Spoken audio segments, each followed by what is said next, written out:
Good morning, good morning, good morning. Yes, sir. Welcome to the Daily Grind. How you doing out there this morning? Good, I hope. I hope you're having a great morning. Hope you have a great day. Let's get crack-a-lacking. So I got one that I read out of a book that made a lot of sense, and I want to share it with you and see if we can't compound on it a little bit. It says, "For God is not within you to be worshipped or feared or even understood, but rather to be experienced and known." So first of all, think about God. He doesn't have an ego. He's God. You don't have to fear him. You don't have to worship him. You don't have to bow to him. You don't have to do none of that. He doesn't have an ego. He doesn't demand any of that on you. And you're never going to understand all of it. There's just no way. I understand how God works some ways in my life, but I don't think it's ever possible to fully understand God. However, to know and experience God, now that's a different story. I have had spiritual experiences where I have been touched by God, and there's no question in my mind, and there's nobody out there going to tell me it didn't happen, because it did happen to me, and I experienced it, and I know what I experienced. I've had several, and I'd be happy to share them with anybody that wants to sit down and have a conversation about it. And to know God, to build a relationship, to get to know God, when I do that, when I spend time alone with God, when I talk to God and I listen to his answer, I get to know him on a personal level, how he works in my life. So I understand how God works in my life by getting to know him. And by getting to know him, I know when he's talking to me because I feel it.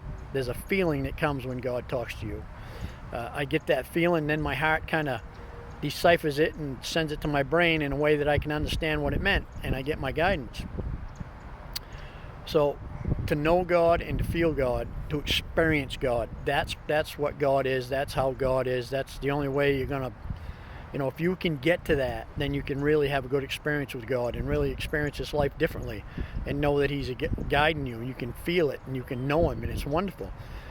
Worship him, like I said, he doesn't have an ego. You don't have to worship him. You don't have to bow before him. You don't have to. God does not have an ego. He doesn't get satisfaction out of you worshiping him or bowing to him. Think about it. We get an ego. We might like that, but God doesn't need to do that. He doesn't have an ego. He doesn't need to do that. And it says his ways are higher than our ways, so you're never going to understand God. I mean, there's just so many facets to God. God is everything. For one thing, God is everything. He's everything. He's the air, he's the water, he's the trees, the grass. He's everything. He's all the people. God is within you. He's not out there somewhere, flying around way up in the sky, sitting in the clouds. He's right here with you. He's in you. He's in everybody that's around you. God's all around you. He's not in some distant place. So you're here to experience God and to know God. And that is a whole different world. When you get to that and you understand that and you do that, life gets really good. I've experienced it many times. Now, when I get all wrapped up in my head and crazy, then I lose touch. In order to experience him, then I have to spend time building a relationship with him. I have to spend time getting to know God. Him, her, whatever. Don't get, playing on the words. If you think God's a female, that's fine. God's whatever you need it to be. So when I spend time alone, getting to know God, that's when I experience God, and that's when my life goes good. And I know I don't have to worship him. In some of my meditations, when I was having conversations back and forth with him, he told me, "You bow before no one, stand on your feet, and we are one." And it was quite an experience, I'll tell you right now. And again, like I said, anybody wants to talk to me about that, I'd be happy to sit down and talk to you and share with you what happened to me. But you're not here to worship him, understand him. You're here to experience and know him.